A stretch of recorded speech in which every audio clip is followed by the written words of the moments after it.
Look what just arrived.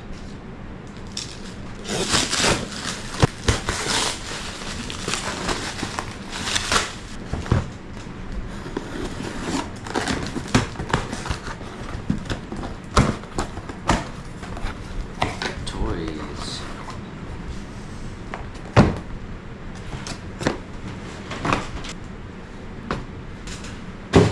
TG7.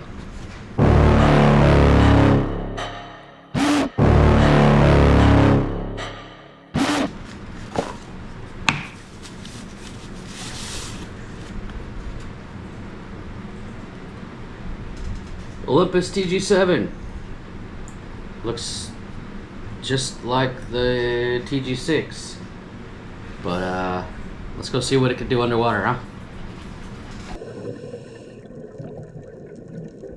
We're going to focus on macro video here first, and this nudie break will be a great first subject.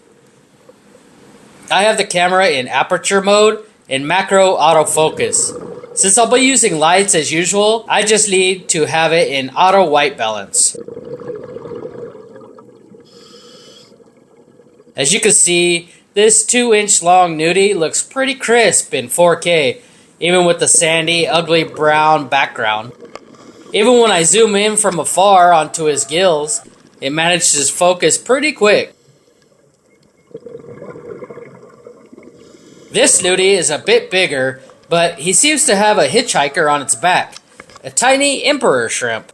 In automatic, the macro focus can waver in and out just a little when the subject is moving, but not too bad.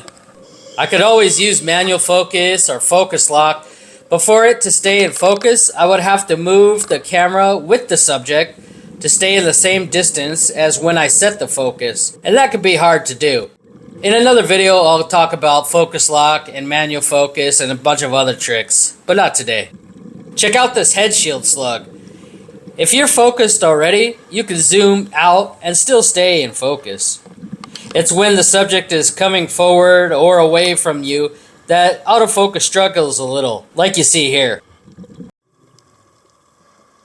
Check out this tiny flatworm. Even though he's much smaller, he generally stays in focus as he's staying in the same focal distance.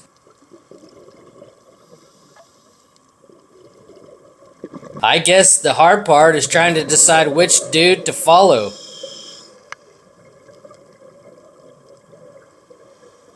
I'll let you judge the quality of these little beauties.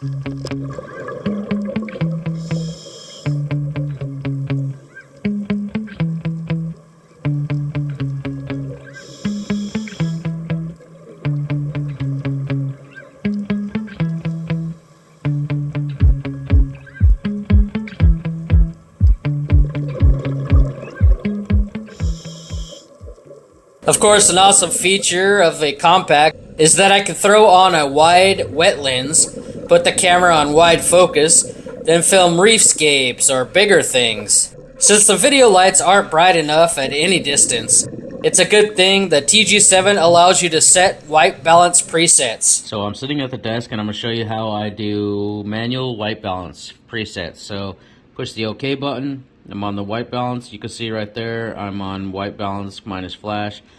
I'll go to here. Here's one of the presets. You can have all these presets. I'll click one of them and it says push info. I push info.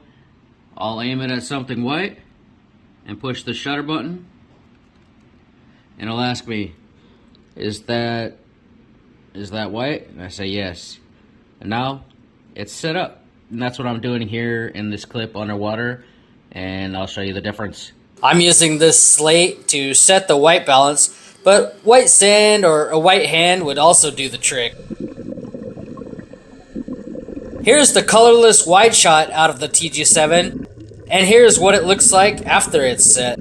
Reds disappear more and more as you descend deeper, so you will need to reset that white balance every few meters of depth change. Now before I give my final thoughts on the TG7, let's take a few moments to check out another critter of the dive, a tiny sea cucumber.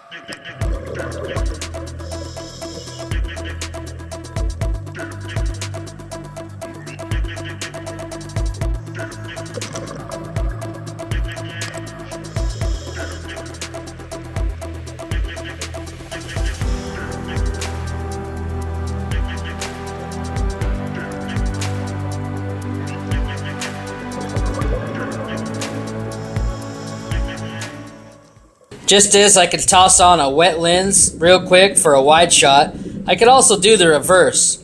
This time I noticed that when I put the lens in the grass, a nudie made it his new home.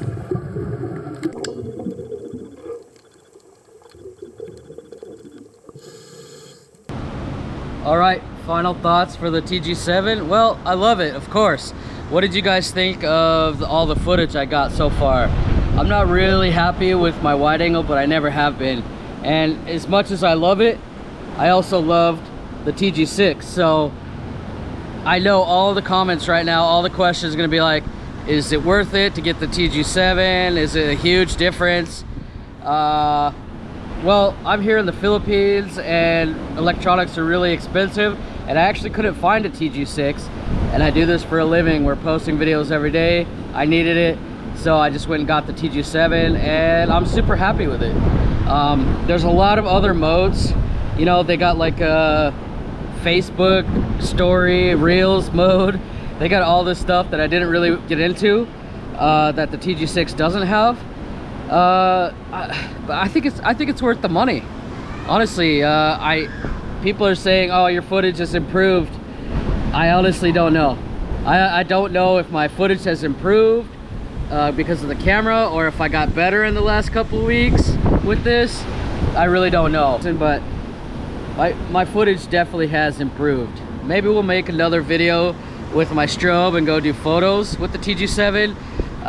Just let me know if you want me to do that. But as far as I know, this is the first underwater review of the Olympus TG7 while diving, real world, kind of going through it, all the settings and stuff. And yeah, I love it. What do you guys think of the footage? Let me know in the comments below. The only drawback that I saw so far is the battery life. So this thing, well, I need to put it side by side with the TG7 or the TG6 and just film constantly in 4K. But I found that when I'm filming a lot in 4K, the battery only lasts 20, maybe 30 minutes underwater. You know, I'm also doing macro. You're doing a lot of zooming and focusing in and out, changing focus, zooming out, changing focus, and that takes a lot more battery. Because yesterday on that dive, you guys saw the wide angle. I wasn't focusing the whole time. I wasn't zooming in and out with these little macro creatures like I normally do. I was doing that wide angle, and the battery lasted a lot longer even though we were filming. So yeah, doing 4K video with a lot of zoom and the macro and all that is taking a lot of battery. So I don't remember if the TG6 was that bad. Usually I could last 45 minutes to an hour with the TG6, but I usually wasn't shooting 4K, so I'm gonna have to do a side-by-side comparison sometime. All right, anyways guys, if you guys want an actual full-on tutorial, we're thinking about doing a whole series about shooting with the Olympus TG6, TG7, whatever. Let me know if you want that. Photo, video, macro, wide, everything in between. We're thinking about doing a whole series, so let me know if you're interested in that. Is it worth it? Is it worth getting the TG7 that's more expensive than the TG6? I think so. I still have a lot of friends that are like, don't even need a TG6, the TG5 is amazing. Well, I went and used my friend's TG5 the other day, and it's not the same. It is not the same. With the super, what do they call it? Telescope mode or whatever, microscope mode, whatever it's called. Yeah, there's a whole lot of upgrades from the 5 to the 6, I think. I mean, I went down with both cameras and shot. We were doing focus lock and face tracking, and we don't do the automatic. It's in aperture mode like I showed you, and there was definitely some big differences. So I think it's about the same with the TG6 to 7. So definitely worth it in my book.